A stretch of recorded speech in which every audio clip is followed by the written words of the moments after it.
Ah yes, furries, individuals who identify with anthropomorphic animals, often dressing up in costumes and adopting a fursona.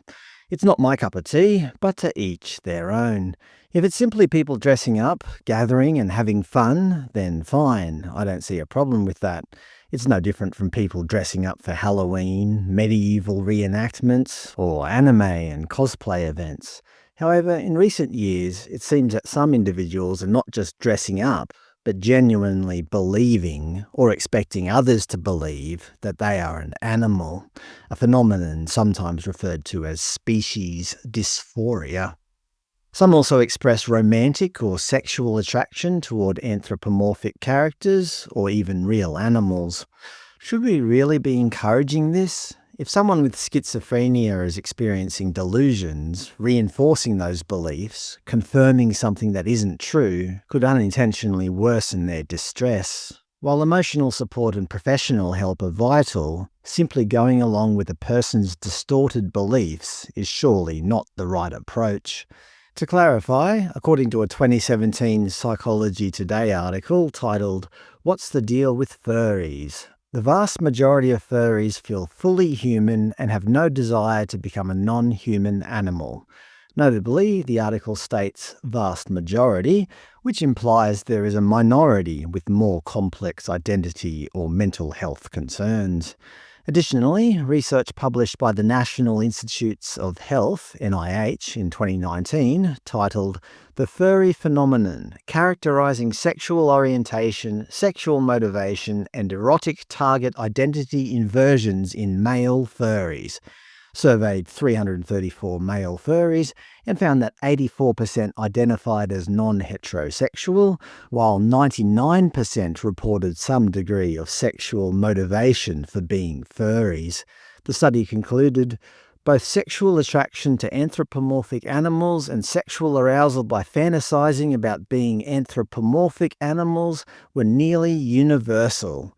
However, the researchers also emphasized this sexual motivation and these unusual sexual interests do not justify discrimination or stigmatization. So basically, if you see a man dressed up in a fursuit, it's highly likely he's doing it for some kind of sexualized reason, at least in part. As for female furries, there is less formal research available on their motivations.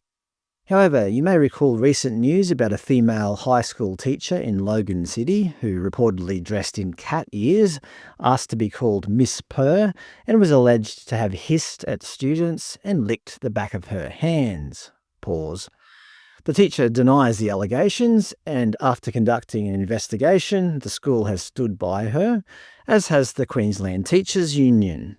According to reports, her initials are PRR, which she claims is the reason students could refer to her as Miss Purr. Still, this raises the question, why was she walking around the classroom wearing cat ears? You can probably guess how ABC reports on furries. How the world of furries gives people the confidence to become their true selves. This article, published in 2021, raises the question, what exactly do they mean by become their true selves? The article states that a furry's fursona reflects their ideal persona and that the furry world is growing in popularity because it is a safe, welcoming, and non-judgmental community. However, it also acknowledges that the TV series CSI painted a largely depraved and highly sexualized picture of furries.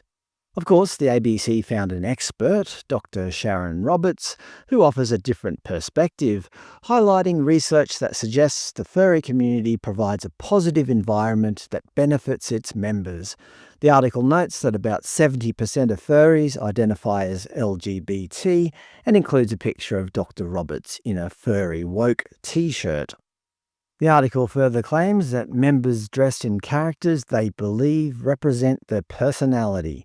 It also reports that between 12 to 17% of furries identify as transgender and 5 to 15% as autistic.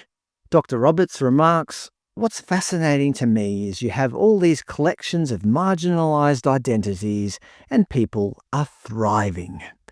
Okay, so basically, because there is a large presence of LGBT people in the furry community, the ABC is unwilling to say anything negative about them. Similarly, SBS seems to dismiss any negative aspects, running a piece titled, "It's just a group of people enjoying life, the culture of furries." Meanwhile, Mamma Mia, Australia's largest independent women's media company, published an article titled, "My daughter identifies as an animal. This is what I want you to know." In it, the mother expresses that she has become more open-minded and less judgmental, and now sees value in supporting the child's self-expression. However, the piece does make a distinction between furries and those who identify as animals, stating they are not the same thing.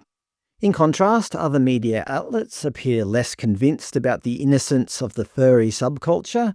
2GB aired a segment titled "Not Just a Phase? Child Psychiatrist Weighs In on Furry Subculture Emerging in Aussie Schools," discussing reports of students who self-identify as cats, allegedly requesting litter trays.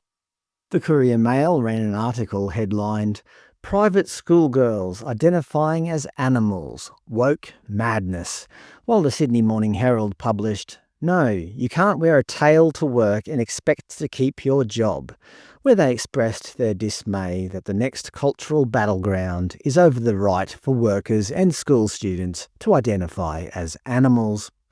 More recently, a furry was attacked in Adelaide and has claimed it was a hate crime, with 9 News interviewing the individual in costume. No, I'm not joking. So what's happening? Has the world gone mad? Or have I?